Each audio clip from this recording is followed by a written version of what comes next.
5 harsh realities about women in conflict zones. You need to know: hunger and ashes. The truth they don't tell about women in conflict zones is that survival is never free. It always comes at a cost, sometimes visible, sometimes invisible, but always permanent.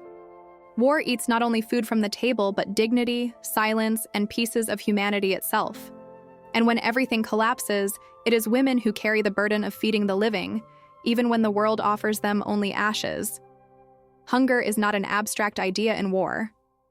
It is a gnawing animal living in the stomachs of children, scratching at ribs, howling in the silence of the night.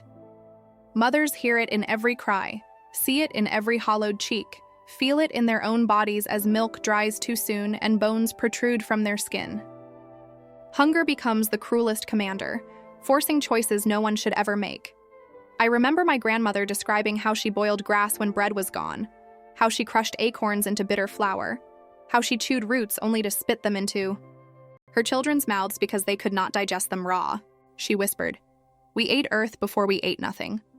Her scar was not only in hunger but in the memory of becoming less than human to remain alive. The truth they don't tell is that hunger strips away layers of self until survival alone remains. Women sold wedding rings for a bag of flour, gave away blankets for a loaf of bread, exchanged silence for a bowl of soup. Some carried bodies to mass graves in exchange for a handful of grain. Survival demanded sacrifice, and women paid with pieces of their own lives. Children learned early what hunger meant.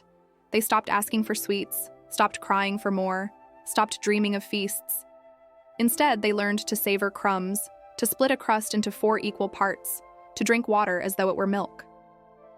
Their scars lived not only in stomachs, but in memory, the inability to ever eat without guilt again. The truth they don't tell is that women carried hunger not only in their own stomachs, but in their arms. They pressed starving infants against breasts that had no milk left, rocking them through nights of quiet desperation. They whispered lies into tiny ears. Tomorrow there will be food.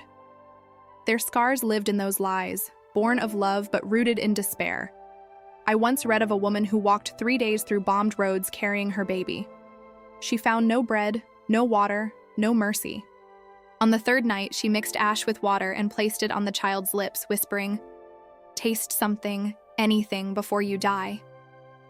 That child lived, but the mother never forgave herself. Her scar was feeding life with death, survival with ashes.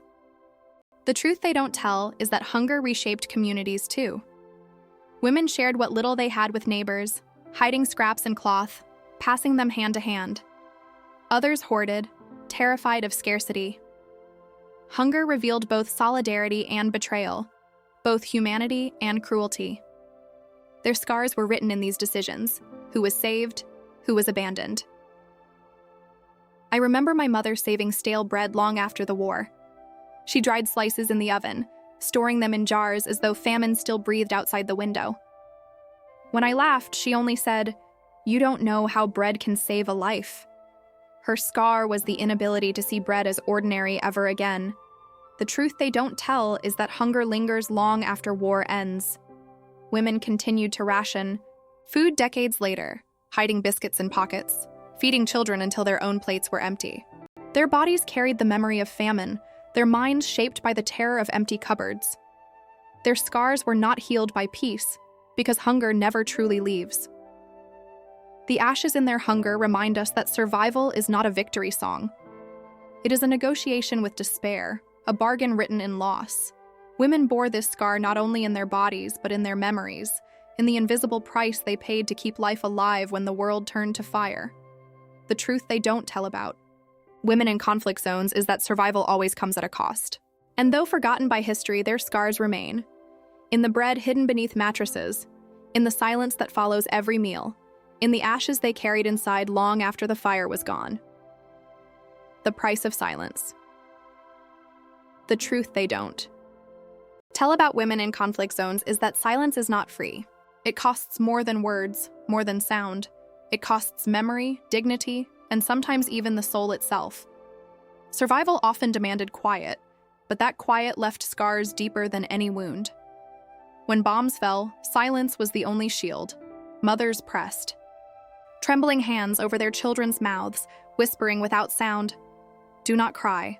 Do not breathe too loud." In that silence, fear grew heavier than hunger. Children learned to read eyes instead of words, to sense danger in the way a mother's body stiffened, to obey without question. Their scar was not the silence of the Uri moment, but the silence that followed them for life, an inability to speak freely, even when the war was over. I remember my grandmother telling me, "We learned to listen to walls." She meant that silence forced her to hear everything: footsteps approaching, whispers behind doors, the crack of distant rifles. Silence sharpened her senses until they became weapons of survival. But in sharpening, something else was lost: the freedom to laugh, to sing, to speak without fear. Her scar was not only in the silence itself, but in the way her body never unlearned that vigilance. The truth they don't tell is that silence was also coerced. Women who spoke too loudly, who dared to accuse, who named their pain, were silenced brutally. Some disappeared, others were shamed, many were disbelieved. And so they learned that survival required swallowing truth, burying it deep inside. Their scars were not only what was done to them, but what they were forced never to say. I once read of a woman who lost her husband in a raid. She wanted to scream his name into the night, but soldiers patrolled nearby. Instead, she bit her tongue until it bled, holding his name in her throat like fire. She later said, "My silence killed me more than their bullets ever could." Her scar was the weight of a single unscreamed word. Children inherited silence as discipline. They grew up hesitant, cautious with language, mistrustful of their own voices. In classrooms, they rarely raised hands.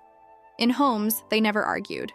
Their scars were the echoes of mothers who had taught them that words could betray, that silence was safer than sound. The truth they don't tell is that silence became a prison long after peace. Women remained quiet, not because bombs still fell, but because their tongues had been trained to withhold. They didn't speak of what they endured, not even to their daughters. Their scars became generational, secrets passed down in gestures, in broken songs, in sudden pauses. I remember my mother refusing to talk about certain years. She only said, "There are stories that burn the tongue." She carried them inside like locked boxes, and we learned never to ask. Her scar was the unspoken archive of a war she could not share. The truth they don't tell is that silence was also weaponized against them. History erased women's voices, preferring statistics and treaties to testimonies of suffering. Their silence was misinterpreted as weakness, their restraint mistaken for absence. But silence was never absence. It was survival. It was defiance. It was a scar the world chose not to see. I once visited a memorial where no words were written, only an empty stone wall. A guide explained, "This is for the ones who never spoke." Standing there, I felt the weight of all the silences carried by women. Each one a story untold, each one a scar that history itself refused to acknowledge. The truth they don't tell is that silence carried ashes too. Women whispered confessions into pillows, knowing no one would ever hear. They sang lullabies without words, hummed prayers without sound, buried their grief in the soil of their throats. Their scars were invisible, yet heavier than any ruins. The price of silence was not paid once. It was paid again and again, in swallowed truth, in broken songs, in children raised to mistrust their own voices. And though the world celebrated peace, women continued to carry the cost in secret, living cemeteries of words never spoken. The truth they don't tell about women in conflict zones is that silence may have saved them, but it also marked them forever. And though forgotten, their scars remain, carved not in stone, not in books, but in the quiet that lingers long after war is gone. Carrying life through ruin. The truth they don't tell about women in conflict zones is that carrying life while surrounded by death is both the heaviest burden and the fiercest act of resistance. Pregnancy, birth, and motherhood become battlegrounds where silence, hunger, and despair collide with fragile hope. Women carry life in their wombs while walking through rubble, while hiding from soldiers, while listening to the skies tear open with fire.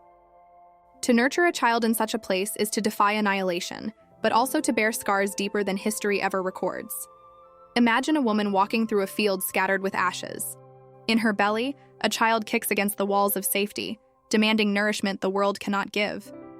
Her body aches not only from hunger but from the impossible task of producing life when death surrounds her. The bread lines stretch too long, the water is poisoned, the air itself chokes with smoke. Yet still she carries. Each step is resistance but also surrender to exhaustion. Her survival is tied not to her own will alone, but to the fragile heartbeat she protects. I remember my grandmother telling me how women in her village tore sheets into strips to prepare for births in basements. Hospitals had crumbled, doctors were gone, medicines were luxuries long erased. They boiled water in tin pots, prayed the flames would not attract bombers, and waited for new cries to pierce the darkness. She whispered every birth was a gamble. Sometimes the mother died, sometimes the child, sometimes both, but still we tried.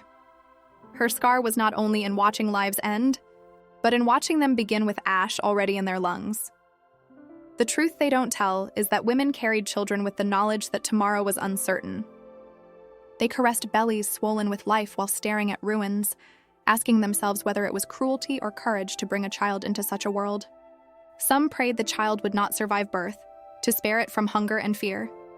Others clung desperately to the promise of new life, believing that each baby born was proof that war could not erase the future entirely. Their scars lived in that contradiction, loving fiercely while doubting fiercely too. I once read of a woman who gave birth in a cellar during a siege. She bit down on cloth to silence her screams, not for her own sake, but for the safety of those hiding with her. Her newborn did not cry at first, and terror swept the room. Then a faint whimper rose, enough to prove the child lived. She pressed the baby against her breast, trembling. She later confessed, "I feared the sound of his cry would kill us all." Yet silence felt worse. Her scar was carrying both fear and relief in the same heartbeat. Children born in war zones do not arrive into soft blankets or warm nurseries. They are welcomed by crumbling ceilings, by hands roughened with hunger, by mothers who rock them while listening to distant gunfire. Their lullabies are not melodies, but whispers of survival. They suckle at breasts drained by famine, wrapped not in clean cotton, but in rags salvaged from the ruins of neighbors' homes. Their scars are inherited before they can speak, the imprint of survival written into their first breaths. The truth they don't tell is that pregnancy itself becomes dangerous under siege. Malnutrition robs women of strength. Long walks to find water steal the fluid needed to sustain life. Stress twists the body into knots, tightening wombs too soon, expelling infants before their time. And yet, even in those moments, women cradle the smallest bodies with trembling fingers, refusing to abandon them until life has truly fled. Their scars live in those short embraces, in the memory of children held only long enough to say goodbye. I remember my mother describing how women braided umbilical cords with string when scissors were gone, how they pressed ash on wounds to stop bleeding, how they sang prayers instead of giving medicine. She said, "We used what we had, even when it wasn't enough." Her scar was the guilt of improvisation, of watching survival reduced to fragments of hope and scraps of cloth. The truth they don't tell is that motherhood never ends at birth. Women carried children on backs while fleeing bombed villages, held them under coats to hide them from soldiers, shielded them with their own bodies when walls collapsed. They chose hunger for themselves so little mouths could feed, chose silence so little lungs could breathe, chose despair so little hearts could hope. Their scars lived in those choices, sacrifices so constant they became invisible, erased even by the children who one day forgot. I once saw a photograph of a woman standing in a refugee camp, her baby pressed tightly against her chest. Her eyes stared beyond the camera into a distance no one else could see. Her lips were cracked, her body thin, but her arms held strong. She carried not just a child, but an entire world on her shoulders. That image was more powerful than any battlefield. Her scar was the invisibility of her heroism, unacknowledged by history, yet undeniable in her gaze. The truth they don't tell is that children born in war inherit not only life, but memory.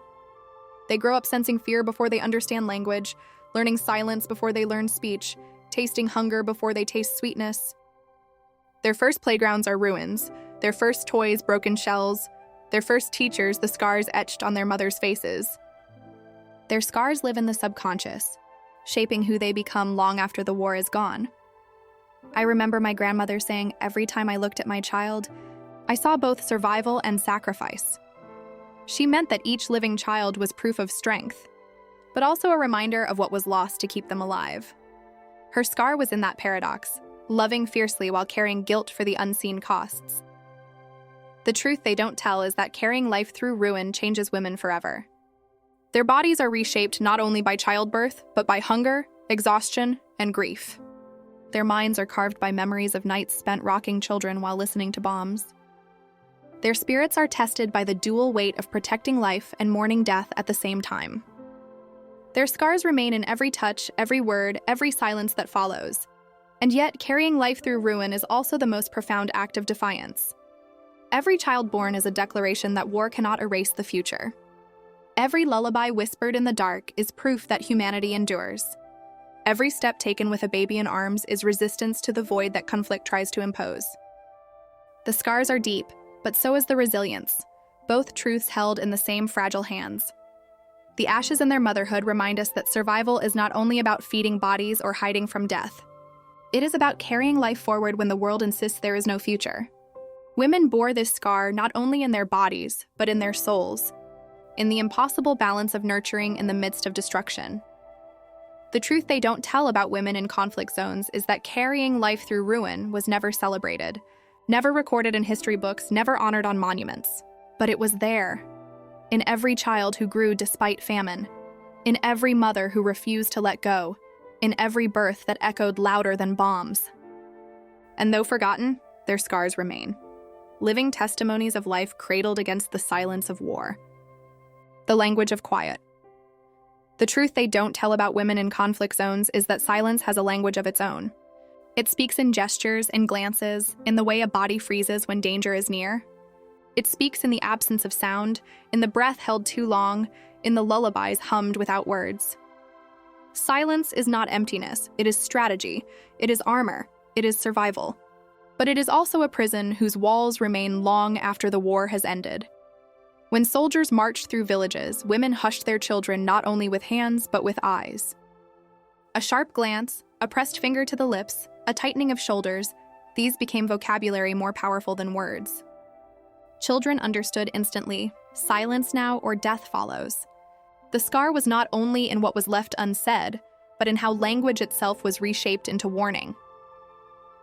I remember my grandmother explaining how silence saved her family during a night raid.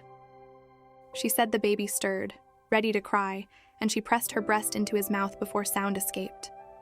She held him so tightly she feared she might smother him, but in that moment silence was the only weapon she had. Later she whispered to me, "Your uncle survived because I swallowed his cry." Her scar was not only the memory of fear, but the knowledge that survival demanded silence even from innocence. The truth they don't tell is that silence was practiced like a skill. Women taught children how to play games without sound, how to move barefoot across creaking floors, how to cough into cloth so it would not echo. They rehearsed silence the way others rehearsed songs, embedding it into daily life until it became second nature. Their scars lived in the loss of spontaneity, laughter suppressed, stories untold, childhoods muted. I once read of a woman who said her daughter never spoke until she was 5 years old. Not because she could not, but because she had been trained that sound was dangerous.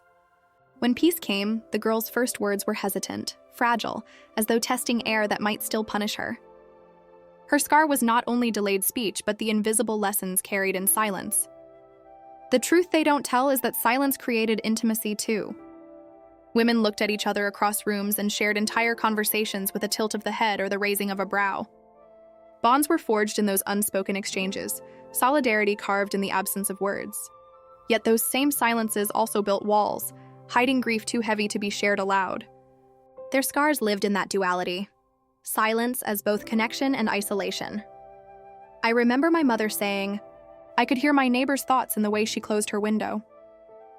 What she meant was that small sounds carried messages, that quiet actions were louder than words. Her scar was learning to interpret silence as speech, a skill she never lost even when peace returned. The truth they don't tell is that silence was demanded by shame too. Women violated, humiliated, broken. They carried their pain quietly, silenced by stigma and disbelief. Their silence was not chosen but forced, their voices stolen by a world that preferred not to hear. Their scars were not only the acts inflicted upon them, but the silence that buried them in invisibility. I once visited a memorial where testimonies of survivors were recorded. One plaque read, "I never told anyone, not even my children." It struck me that silence itself had become her inheritance, passed down as an untold story. Her scar was the erasure of truth, preserved only in absence. The truth they don't tell is that silence does not end when the war ends. It lingers, embedding itself into generations. Children raised in quiet households grow into adults who mistrust their own voices, who pause before speaking, who feel guilt when laughter comes too freely. Their scars are the echoes of silence, invisible chains that bind even in freedom.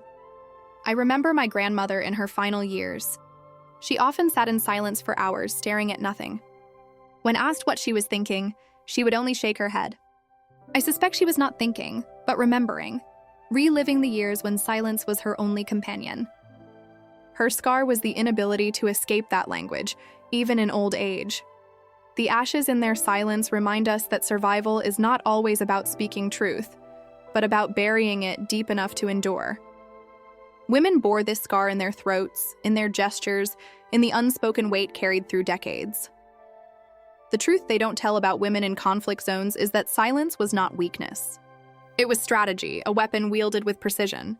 But every weapon leaves a mark. And the mark of silence is heavy, eternal, carved not in sound but in its absence. A scar history has yet to learn how to read. Whispers in the shadows. The truth they don't tell about women in conflict zones is that silence was not absolute.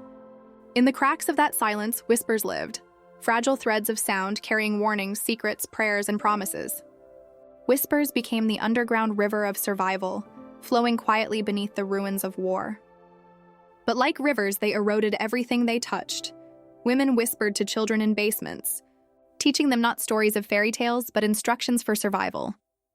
Don't make a sound when the boots pass. Hide behind the stove when the doors break. If you hear my voice stop, close your eyes. These were lullabies of shadows, words delivered softly. Words meant not to comfort but to prepare. The scar of those whispers was that they became the first lessons of childhood, replacing innocence with fear. I remember my grandmother saying, "Our voices belong to the night." By day, silence ruled. By night, whispers grew like fragile flames.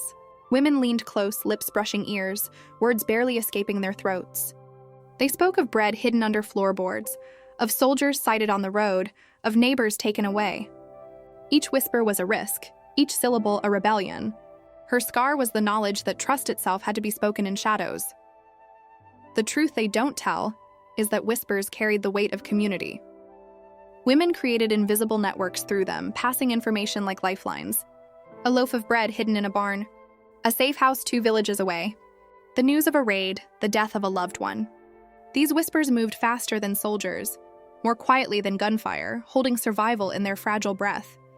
Their scars lived in the danger of every word, knowing that a single whisper to the wrong ear could end an entire family. I once read of a group of women who devised a code in lullabies. They hummed to their children, but the shifts in melody carried messages. Don't go outside. They are coming. Wait until dawn. Outsiders heard only music. Insiders heard survival.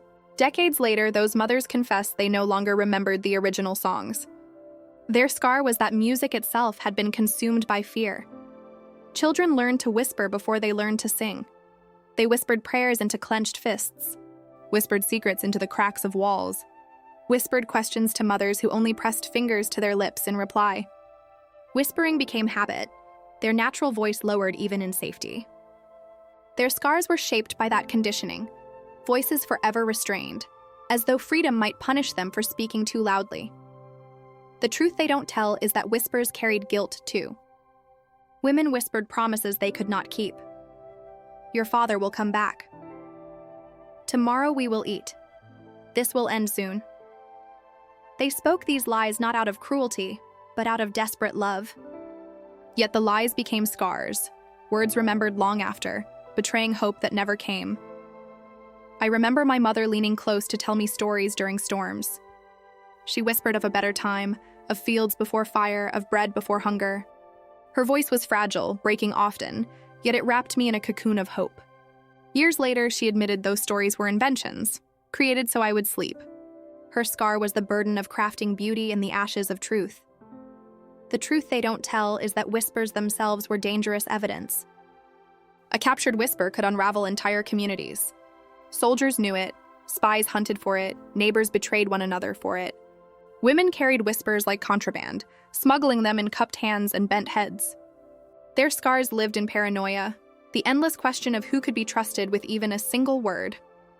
I once visited an old woman who refused to speak above a whisper even in her 80s. She leaned close, her breath tickling my ear, and said, "Loud voices bring death." It had been 50 years since the war, but her body still carried that truth. Her scar was permanent, her voice forever tethered to shadows. The truth they don't tell is that whispers were prayers too. Women leaned over sleeping children, whispering blessings they no longer believed in.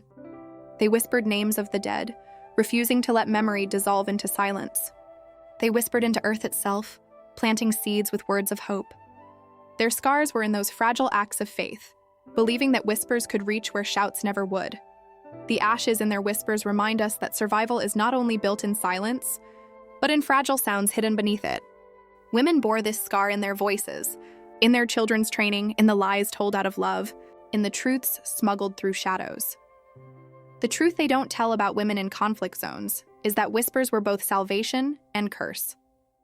They saved lives, carried memory, sustained hope, but they also imprisoned voices, distorted songs, and left scars in generations who never learned to speak without fear. And though history ignores them, whispers remain, echoing still, softer than breath, heavier than silence. The tomb inside the throat. The truth they don't tell about women in conflict zones is that silence does not vanish when the guns fall silent. It does not dissolve when peace treaties are signed or when the last soldier leaves. Instead, it remains lodged deep inside the body, a stone too heavy to swallow, a wound too dangerous to reopen. For many women, silence becomes a tomb inside the throat, a place where words, screams, confessions, and songs were buried alive, never to be spoken again. When the war ended, people expected voices to return. They imagined that laughter would spill back into streets, that songs would rise from kitchens, that testimonies would pour forth like rivers breaking a dam. But the women who had carried silence for years did not suddenly find their tongues free. Their voices had been reshaped by fear, trained by survival, scarred by betrayal. Opening the throat meant risking collapse, and so they spoke little, or nothing at all. I remember my grandmother sitting in long silences even in her old age. When I asked her to tell me about the war, she only shook her head, lips pressed tight. "Some things," she whispered finally, "will die with me." Her scar was not only in what had happened to her, but in the graveyard she carried inside her voice. The truth they don't tell is that silence corrodes from within. Women swallowed screams during nights of bombardment, swallowed sobs while burying their children, swallowed anger when soldiers tore through their homes. All those swallowed sounds did not disappear. They settled like ashes inside their bodies, pressing against ribs, tightening throats, curving shoulders. Their scars lived not only in memory, but in flesh. Doctors would later call it illness, but it was silence that had taken root.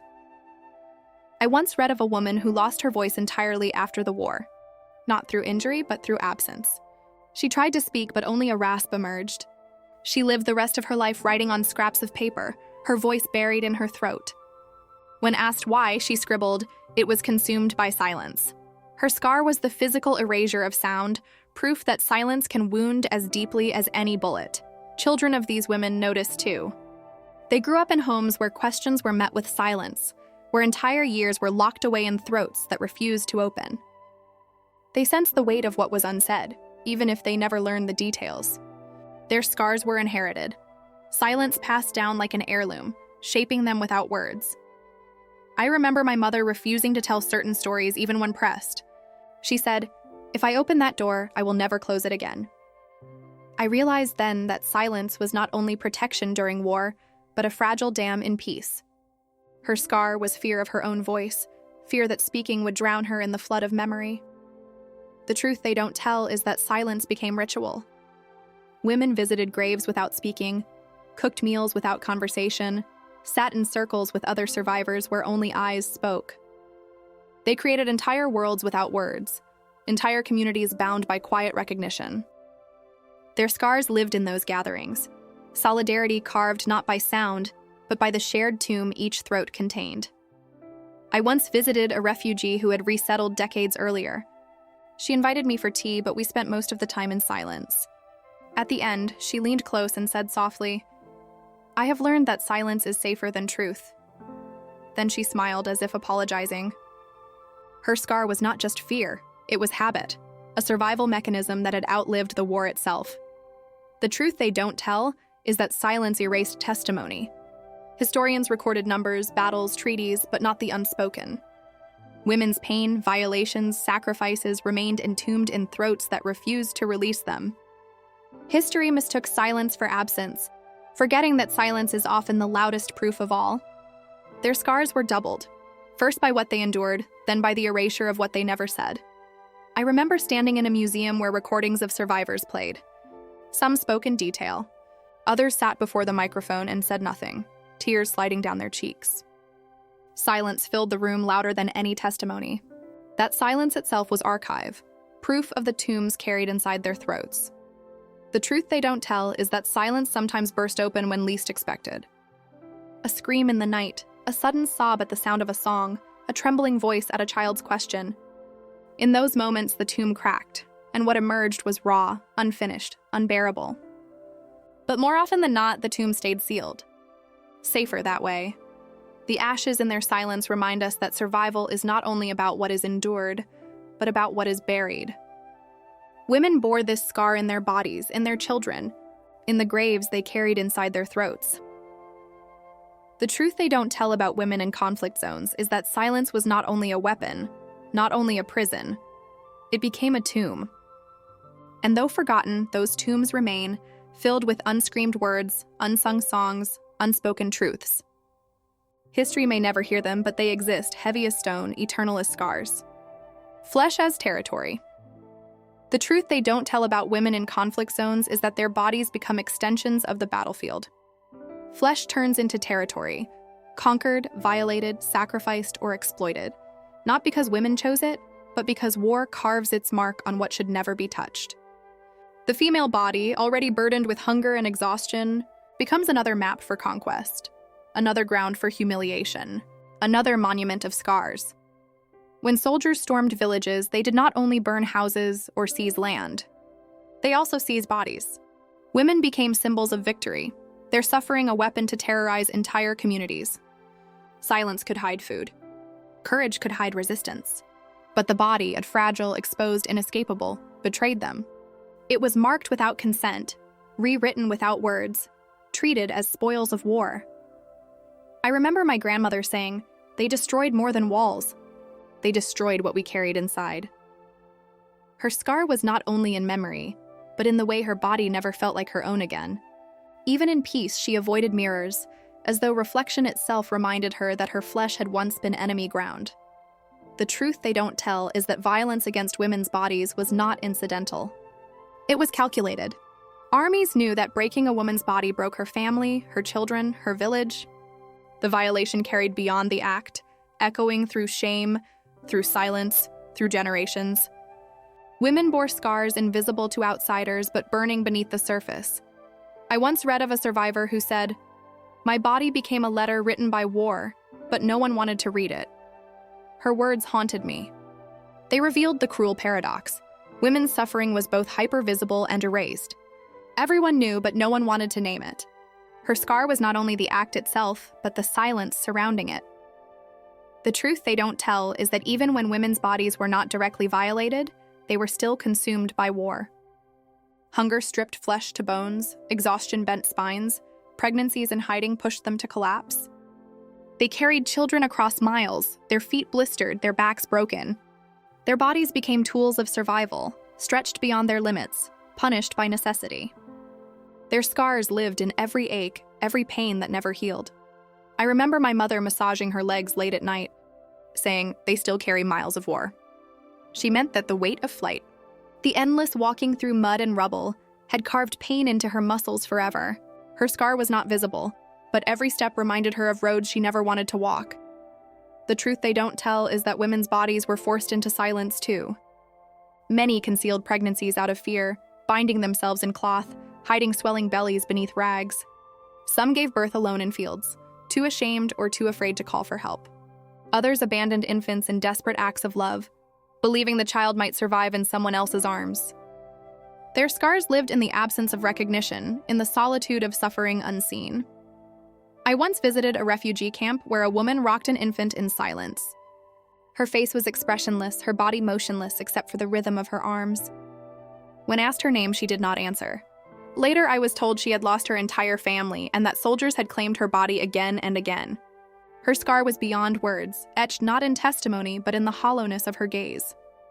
The truth they don't tell is that the body remembers even when the mind tries to forget.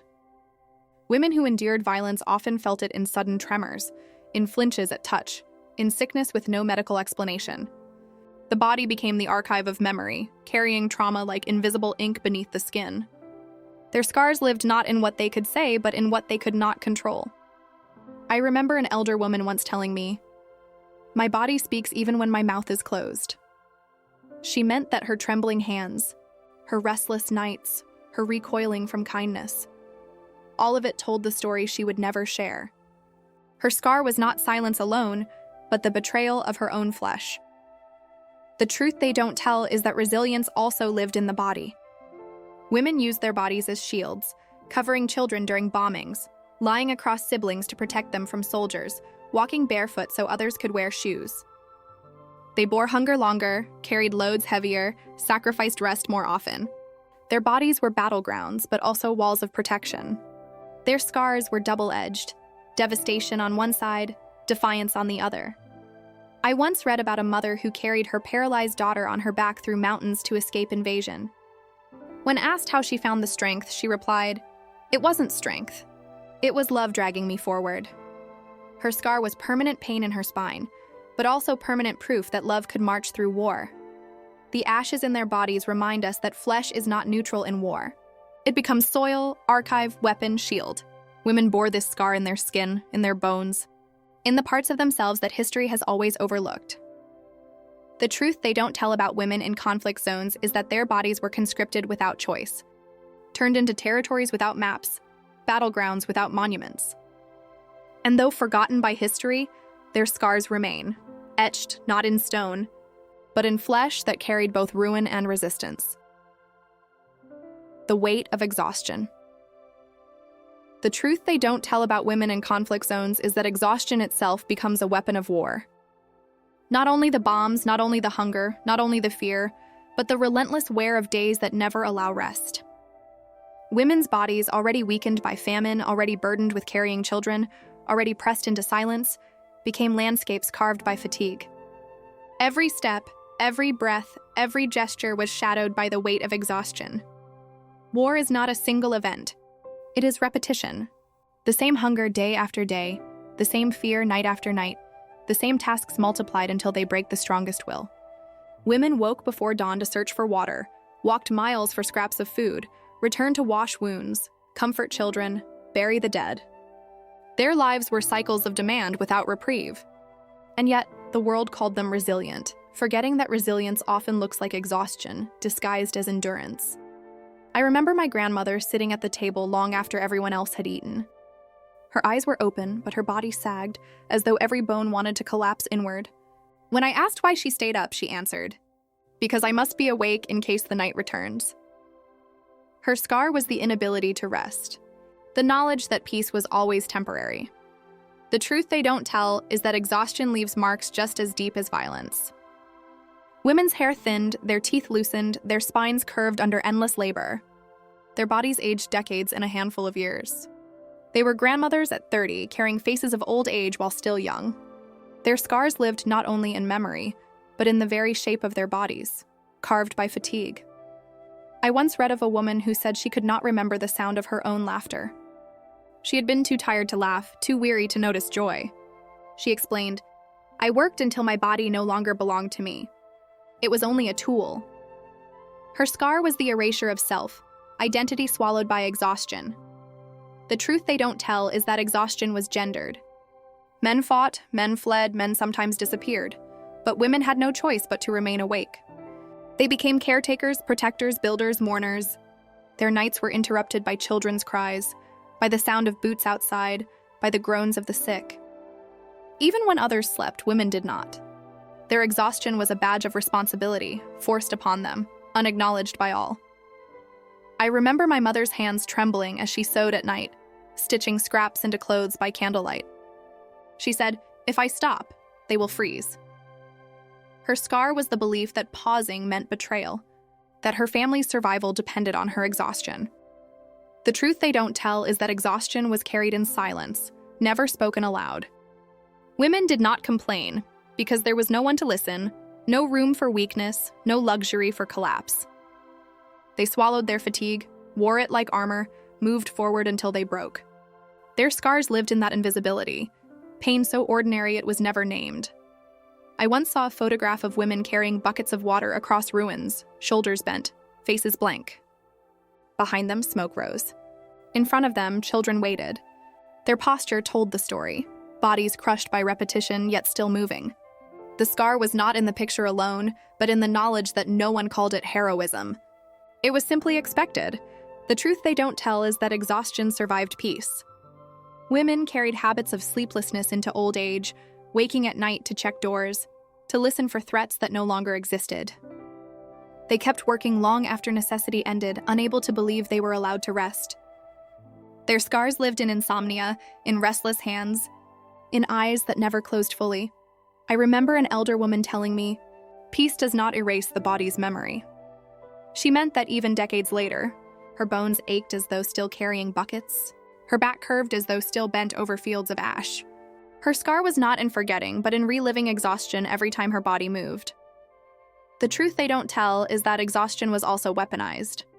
Armies knew that starving women, forcing them to labor endlessly, denying them rest, was as effective as bullets. They broke bodies by wearing them down, grinding them into fragility. And women endured, not because they wanted to, but because there was no other choice. Their scars lived in the knowledge that their strength had been stolen, consumed by survival itself.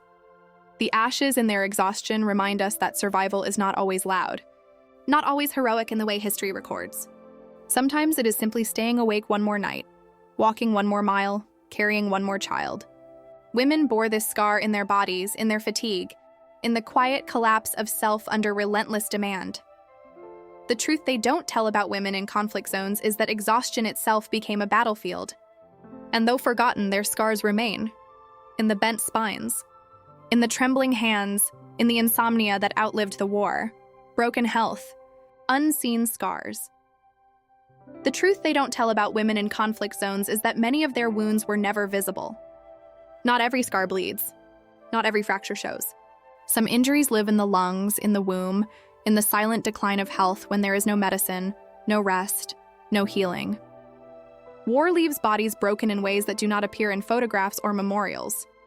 But those scars remain, hidden beneath the surface, heavy as stone. Hospitals crumbled. Clinics closed. Medicines vanished from shelves long before bread did. Women carried sickness in silence, fevers untreated, infections festering, wounds cleaned with dirty water. They stitched torn flesh with trembling fingers, pressed ashes on cuts to stop bleeding, whispered prayers over children burning with fever. Their bodies became both patients and doctors, both wounded and healers, always with too little to give. I remember my grandmother describing how she birthed a child with no midwife, no water, no light, but a candle. The child lived 2 days. Fever consumed him, and there was no medicine. She whispered. He died in my arms while I counted his breaths, slower and slower, until silence. Her scar was not only losing him, but knowing his death could have been prevented if only help had existed. The truth they don't tell is that women's health collapsed in slow motion. Malnutrition stole calcium from bones, leaving spines curved and teeth falling out. Contaminated water gnawed at their insides, leaving chronic pain that never left.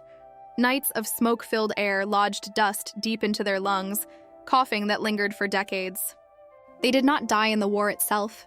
They died slowly after, their bodies carrying the war long beyond its official end. I once read of a woman who said, "The war ended, but my body never returned." She lived with constant pain, unable to walk without a limp. Doctors called it arthritis. She called it The memory of marches I never wanted to take. Her scar was the way survival wore her body into premature ruin. The truth they don't tell is that reproductive health bore heavy scars too. Pregnancies without care, miscarriages from malnutrition, deliveries in unsanitary corners, sometimes with death waiting in the air. Many women carried infections for years in silence, ashamed or unable to seek help. Their wombs became tombs of memory, places where war had written itself into their very capacity for life. I remember my mother confessing much later that she lost children I never knew about. She said, "They never took a breath, but I carried them in mine." Her scar was not only in her body, but in her silence, grief she bore alone, because war had left no space for mourning invisible deaths. The truth they don't tell is that mental health was never named, but it lived in every shadow. Women woke with trembling hands, with heartbeats racing, with memories crashing against them like waves. There were no doctors, no counselors, no words for what their bodies carried. So they endured quietly, their pain dismissed as nerves, as weakness, as silence. Their scars lived in insomnia, in sudden tears, in the way their voices faltered without reason. The ashes in their lullabies. The truth they don't tell about women in war zones is that even lullabies carried ashes. Songs meant to soothe children, to cradle them into sleep, became heavy with grief, smoke, and silence. Mothers rocked babies against chests, still trembling from explosions, whispered melodies through throats raw from smoke, sang words that cracked like firewood. Lullabies became less about comfort and more about survival, a fragile net of sound stretched across chaos. I remember my grandmother humming a tune so low it was almost inaudible. When I asked her what the song meant, she said, "It used to be about flowers. After the war, it was only about sleep." The lyrics had vanished, swallowed by fire, but the melody lingered like ash in the air. Her scar was the transformation of beauty into necessity. The truth they don't tell is that lullabies became codes. Mothers used rhythm to signal when to be quiet, used melody to mask the sounds of hunger, used silence between verses to listen for danger. Their songs carried layers of meaning invisible to the untrained ear. Their scars lived in this translation, turning music into warning, comfort into strategy. I once read of a woman who sang to her infant in a cellar as bombs fell above. Her voice cracked, her notes trembling, but the child calmed. Later she said, "I was not singing for him. I was singing to remind myself I was still alive." Her scar was not only grief, but the desperate need to anchor herself with sound. Children absorbed these lullabies differently. They grew up remembering melodies without words, fragments of tunes broken by sobs, rhythms that echoed fear more than comfort. Their scars were the inheritance of unfinished songs, lullabies that belonged more to war than to peace. The truth they don't tell is that many women stopped singing altogether. Their voices had been stolen by smoke, their hearts too heavy for melody. They rocked their children in silence, letting the rhythm of movement replace the rhythm of song.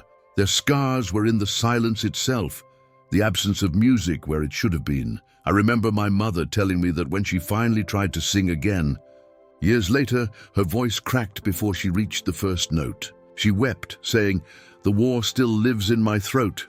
Her scar was not in forgetting the song, but in losing the ability to give it life. The truth they don't tell is that lullabies themselves changed. Songs of spring turned into prayers for food, songs of love into promises of safety. Women invented verses on the spot. "Close your eyes, the night will pass. Hush now, we will live."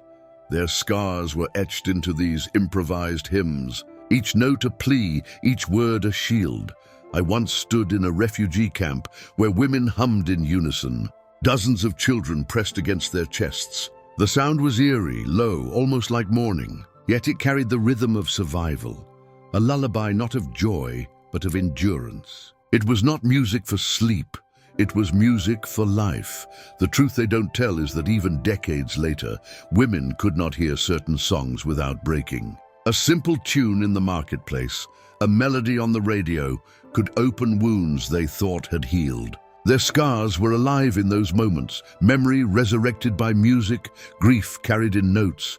The ashes in their lullabies remind us that survival was not only in food, in shelter, in silence, but in song. Even broken, even cracked, even whispered through smoke, women sang. Their voices carried both grief and defiance, rocking children into fragile peace. The truth they don't tell about women in war zones is that when the world looked away, they still sang. Not because their voices were strong, but because their children needed them. And though history forgets their music, the ashes remain in lullabies, fragments of melody that whisper still, carrying memory across generations, the ashes in their letters. The truth they don't tell about women in war zones is that letters carried ashes too. Words written on fragile paper became lifelines, prayers, confessions. Some were burned before they reached anyone, others hidden in walls, others left unsent because there was no one left to read them. Letters became both presence and absence, voices inked in desperation, silenced in fire. I remember my grandmother unfolding a piece of yellowed paper she kept in a tin box. The words were nearly erased, the edges blackened as if touched by flame. She said it was the last thing he wrote before the house burned. Her scar was not only in losing him, but in holding a letter that smelled of smoke decades later. The truth they don't tell is that women wrote even when there was no hope of delivery. They wrote to dead husbands, to vanished children, to homes that no longer stood. They poured their grief into sentences no one would ever read, sealing them with tears instead of stamps. Their scars lived in these invisible conversations. In the loneliness of unanswered words, I once read of a woman who wrote the same letter every week for 2 years, always beginning with, "We are still alive." She never mailed them. She buried them in jars beneath the floorboards. When asked why, she said, "Because if someone finds them one day, they will know we were here."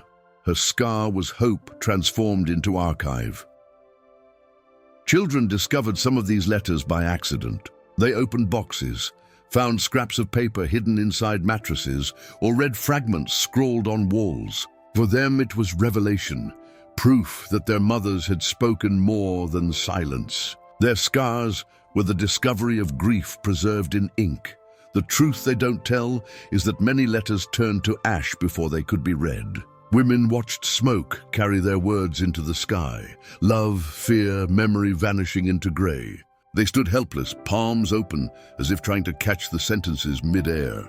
Their scars were in that helplessness, in the destruction of the only language they had left. I remember my mother once writing for hours, then feeding the paper into the stove without hesitation. When I asked why, she said, "Because some truths are too heavy to leave behind." Her scar was not only in the act of burning, but in the decision to silence her own voice.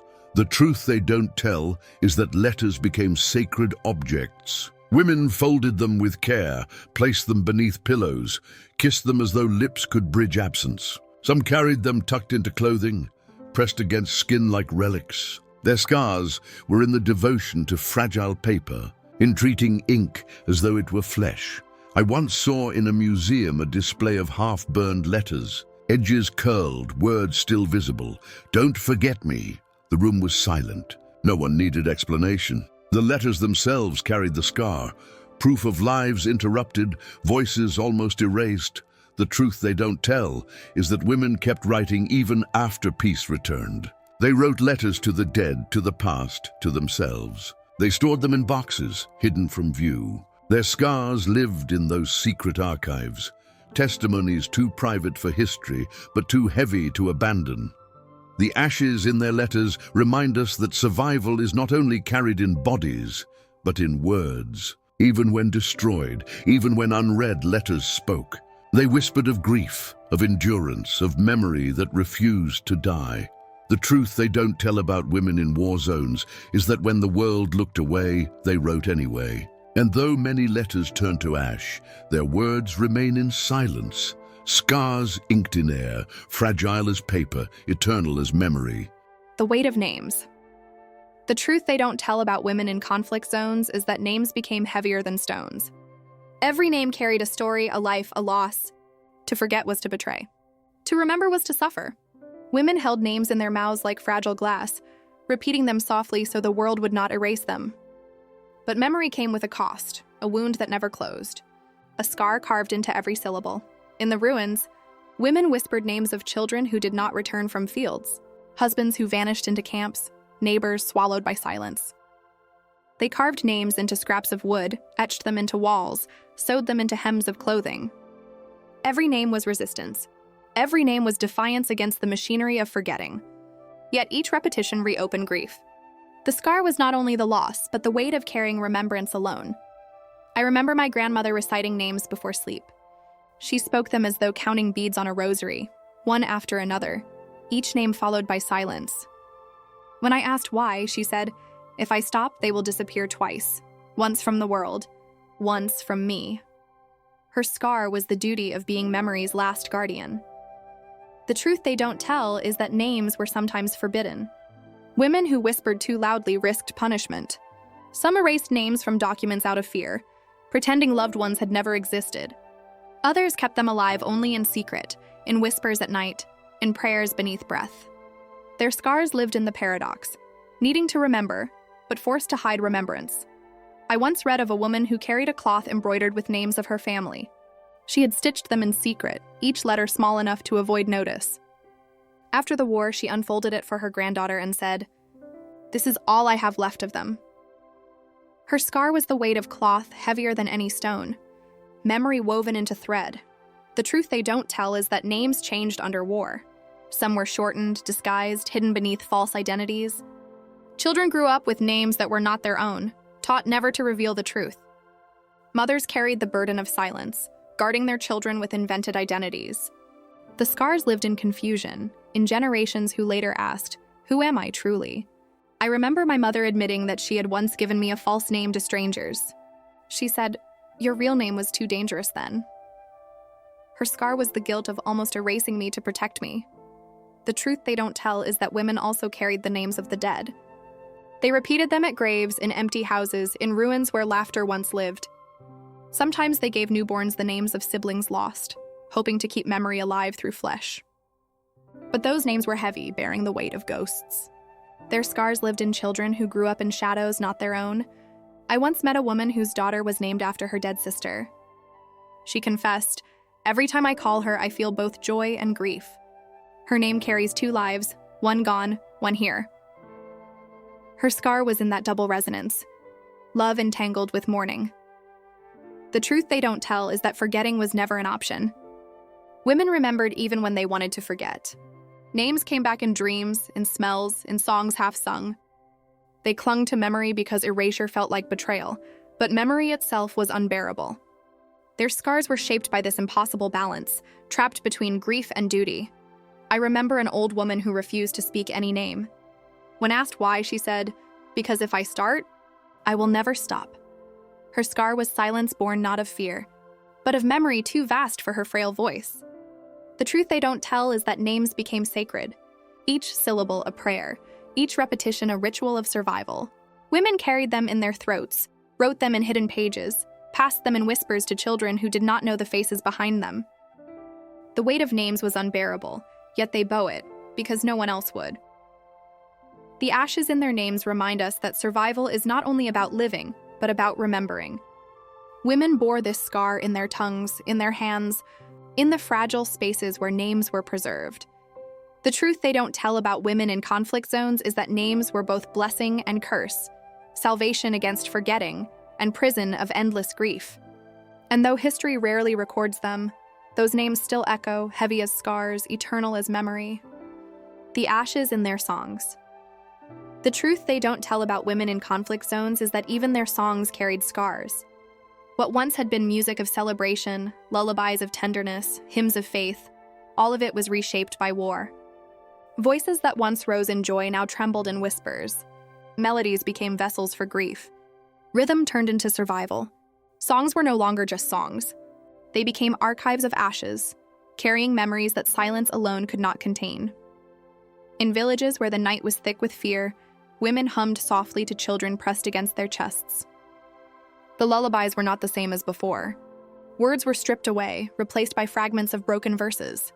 Some melodies bent under the weight of tears, sung more to comfort mothers than their children. The scar of those songs was that they became haunted, filled with ghosts of hunger and loss. I remember my grandmother humming at night, her voice so low it seemed to hide from the walls. When I asked her what the song meant, she only said, "It was once about spring. Now it belongs to winter." Her scar was the transformation of beauty into mourning, a melody robbed of its innocence. The truth they don't tell is that music itself was weaponized. Women sang quietly, disguising warnings inside verses.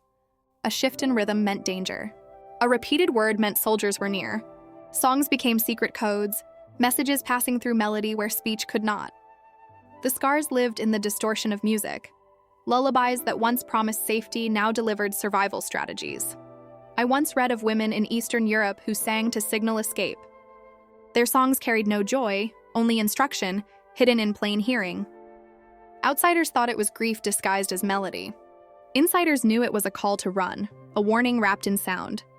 The scar of such songs was that they could never be sung again freely, their notes forever tied to danger. The truth they don't tell is that songs carried grief more faithfully than any history book. Women sang of brothers lost, of children buried, of homes burned. Their voices cracked, but they sang anyway, because silence could not hold everything. The ashes of memory fell into each note, turning music into mourning. Their scars lived in the weight of carrying grief in every breath. I remember my mother singing while washing clothes in cold water. Her voice was steady, but the words spoke of longing, of fields that no longer existed, of a sky before smoke. I realized then that her songs were not for me, not even for herself, but for the memories she refused to let die. Her scar was the obligation to keep history alive through melody. The truth they don't tell is that children grew up with these songs etched into them. They learned lullabies that carried warnings, hymns that carried grief, chants that carried hunger. For them, music was not joy, but inheritance, a chorus of scars passed down. Their voices echoed trauma without even knowing its origins. Their scars were secondhand, delivered in song. I once met a woman who said she could not sing to her grandchildren. "My songs belong to the dead," she whispered. Her scar was silence where music should have been, a refusal to let melody escape because it carried too much weight. The truth they don't tell is that after the war, songs lingered. Women sang at graves, at ruined houses, at memorials no one else attended. Their voices cracked with age, but still they carried ashes in their melodies.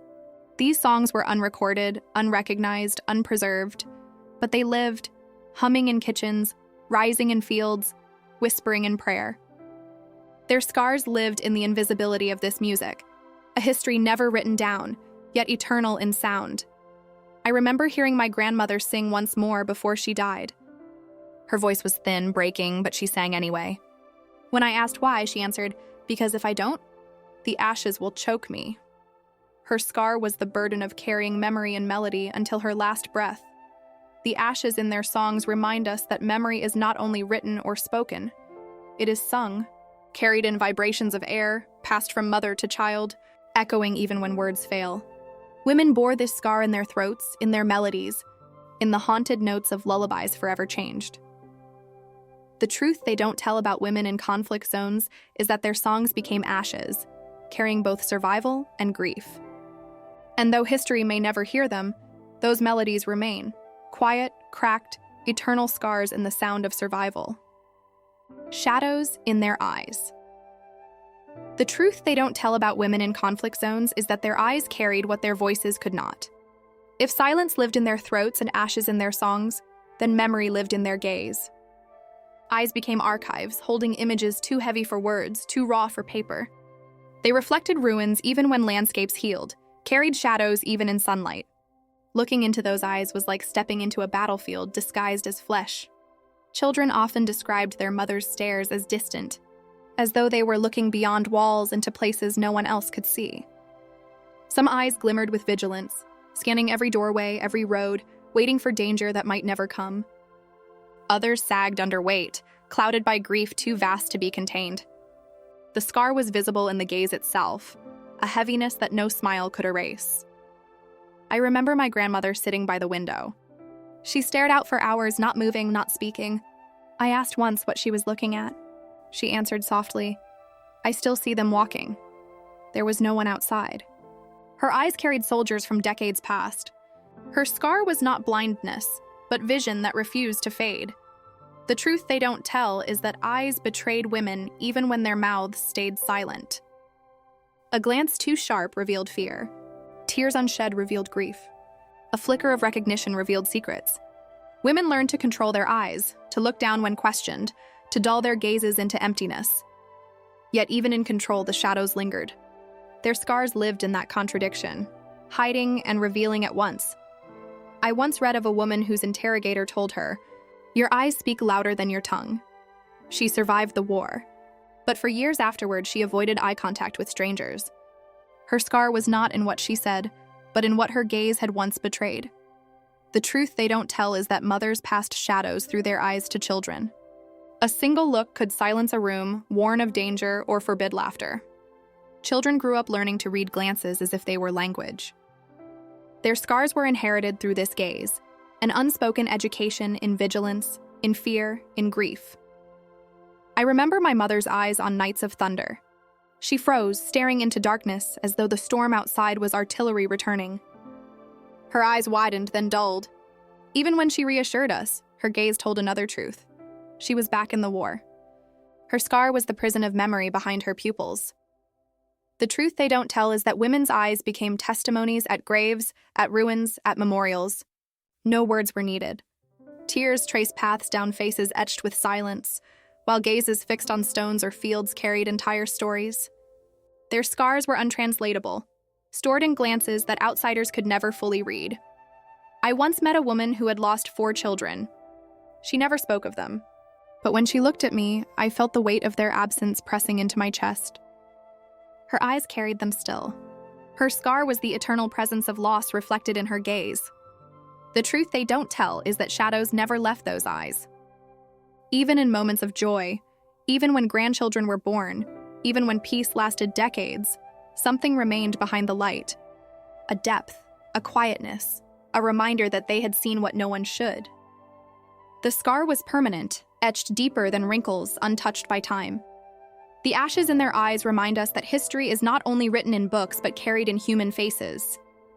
Women bore this scar in their gazes, in vigilance that never ended, in grief that never lifted, in shadows that spoke when words could not.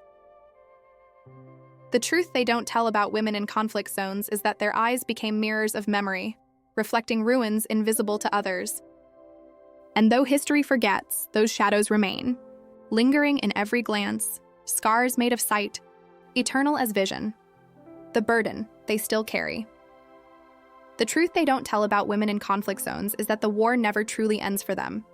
Armistices may be signed, ruins may be rebuilt, generations may pass, yet women continue carrying the invisible burdens carved into their bodies, their silence, their songs, their eyes. These burdens are not just memories.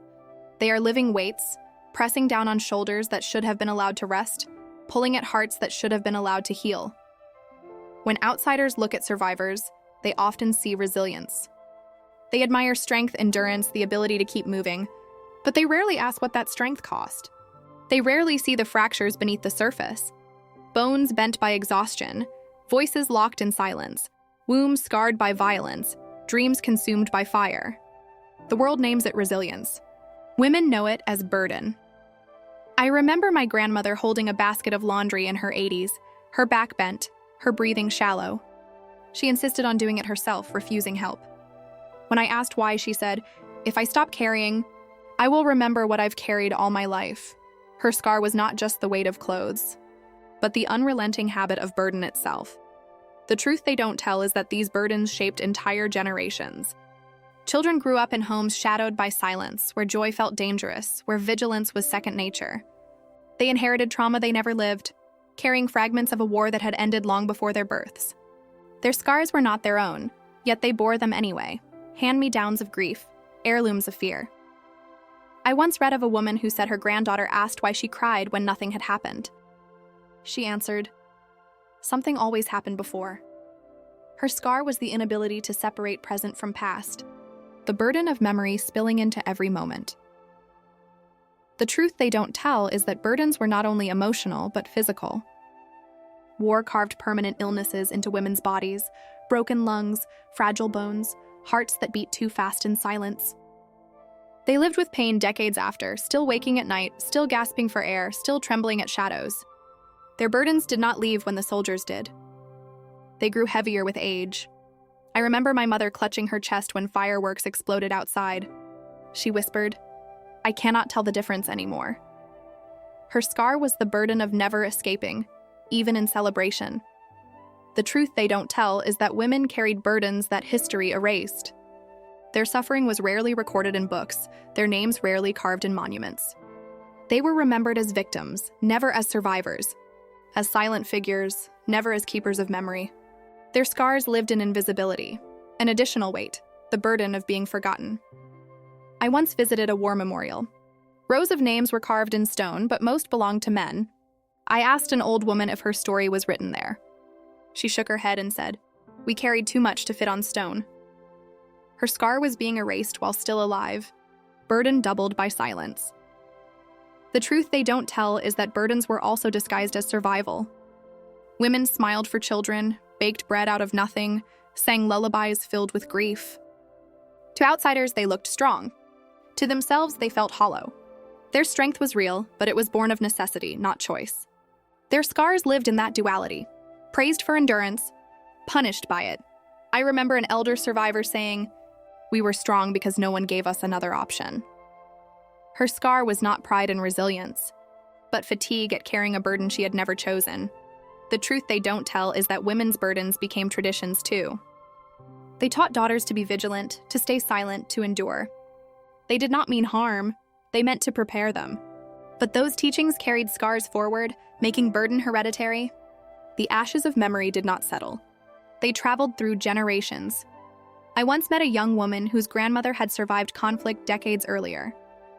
She confessed, "I feel fear I never lived." Her scar was inherited burden, invisible yet undeniable, proof that war never truly ends. The ashes in their burdens remind us that survival is not freedom.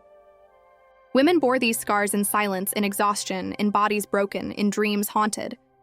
They carried history without recognition, grief without reprieve, weight without rest. The truth they don't tell about women in conflict zones is that the war ends only for those who did not carry it. For women, it lingers in every step, in every glance, in every night of restless sleep. And though the world forgets, they still bear it. Scars that do not heal, burdens that do not lift, memories that do not leave. And so, the fifth harsh reality is revealed. Survival is not release. It is burden. A burden that women still carry, silently, invisibly.